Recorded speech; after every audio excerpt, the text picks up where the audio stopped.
வணக்கம் அன்பு மக்களே.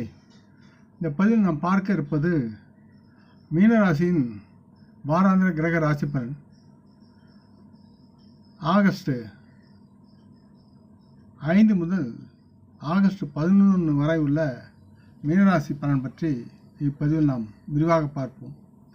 இப்பதிவை பார்க்கும் கேட்கும் அன்பர்கள் யாவரும் லைக் செய்து சப்ஸ்கிரைப் செய்து பகிர்வது நல்லது. மீனராசி பலன். பொதுவாக இந்த வாரம் மீனராசியை பொறுத்தவரை குரு பகவான் வியாழன் 3வது வீட்டில் அமர்வதால் இந்த வாரம் தங்களின் கண் சம்பந்தமான கோளாறுகள், அது சார்ந்து சிரமப்படுபவர்கள் தங்கள் வாழ்வில் நல்ல ஆரோக்கிய பலன்களை பெறுவதற்குண்டான சூழல் இருக்கிறது. அதனால் இந்த நேரத்தில் நீங்கள் உங்களின் கண்களின் பாதுகாப்பு சார்ந்து நல்லது மற்றும் சரியான கவனிப்பை எடுப்பதில், மருத்துவத்தில் ஆலோசனை பெறுவதில் வெற்றி பெறுவீர்கள். மேலும் உங்கள் கண்கள் குணமடைய ஒரு முக்கியமான முடிவையும் எடுத்து செயல்படுத்துவீர்கள். அதனால் உங்களுடைய கண்கள் யாவும் பாதுகாக்கப்படும். மீனராசி மக்கள் தங்கள் பணத்தை கருத்தில் கொள்ளாமல் யாருக்கும் கடனோ தானமாகவோ இந்த வாரத்தில் கொடுக்கக்கூடாது. அப்படியும் நீங்கள் கொடுத்தால் இனி வரும் காலங்களில் பணம் சார்ந்த பல பிரச்சனைகளை நீங்கள் சந்திக்க நேரிடும். எனவே உங்கள் பணத்தை சரியாக பயன்படுத்த நீங்கள் முயற்சிக்க வேண்டும். அல்லது உங்கள் வீட்டு பெரியவர்கள் மற்றும் மூத்த குடும்ப உறுப்பினரிடம் ஆலோசனை பெறுவது உங்களுக்கு மிகுந்த நலமாகும்.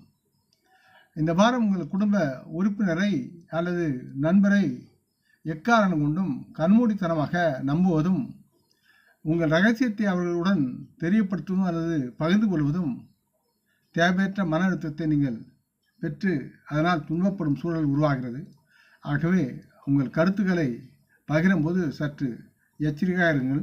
விளையாட்டுத்தனமாகவும் எந்த விதமான உரையாடல்களையும் உங்கள் நலம் சார்ந்து நீங்கள் செயல்படுத்த வேண்டாம். உங்கள் திட்டங்கள் சார்ந்து பேச வேண்டாம்.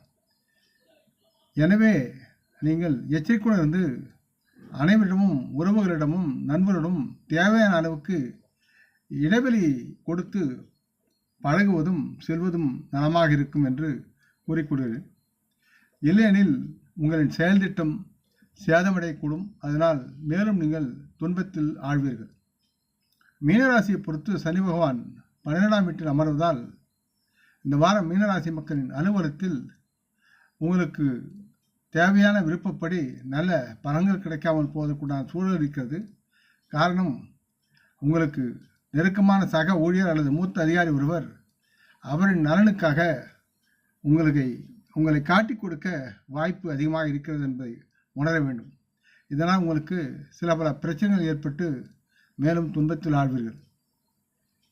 உயர்கல்வி பெற விரும்பும் மீனராசி மாணவர்கள் இந்த வாரம் தங்கள் லட்சியத்தின்படி தங்கள் கல்வியில் நீங்கள் வெற்றி பெறக்கூடிய சூழல் இருக்கிறது.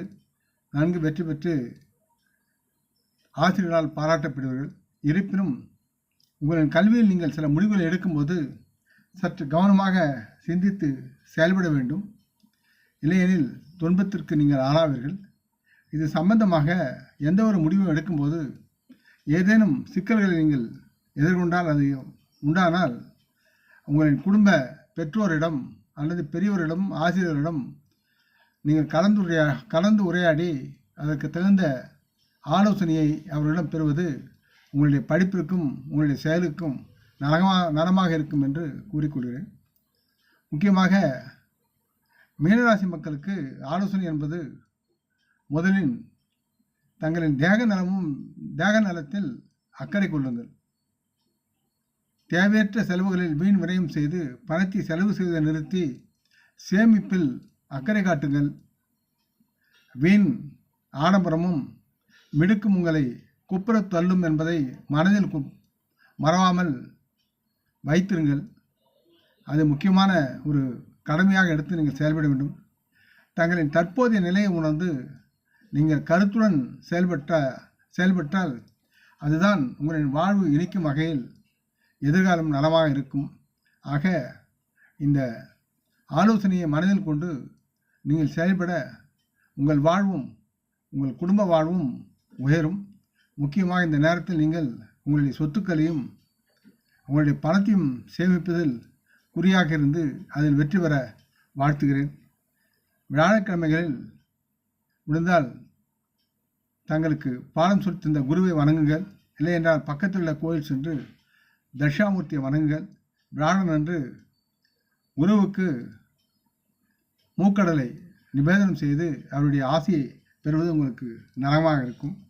இந்த பதிவை கேட்டு லைக் செய்து சப்ஸ்கிரைப் செய்து பகிரும் நண்பர்கள் யாவரும் வளமுடன் நலமாக தேக திரகாத்திராயில் ஆரோக்கியத்துடன் சகல விதமான தனதானிய ஆபரண ஐஸ்வரனை பெற்று சர்வ காரிய ஜெயத்துடன் வாழ்வாங்க வாழ வேண்டும் என்று இறைவன் பாதம் பணிகிறேன். நாம் குடும்ப மூத்தோர்களை வணங்குவோம். வணக்கம். நன்றி.